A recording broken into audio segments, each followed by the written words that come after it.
Hi guys! In this video, we're gonna learn how to delete my account on BeReal.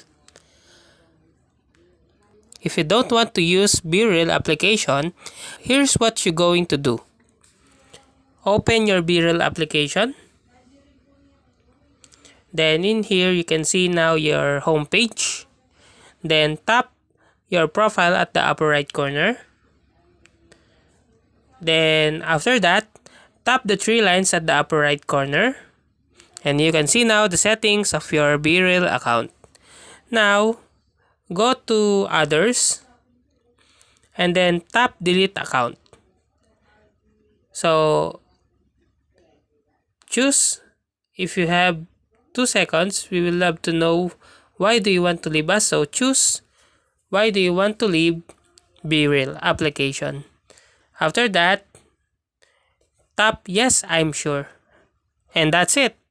That's how to delete my account on BeReal.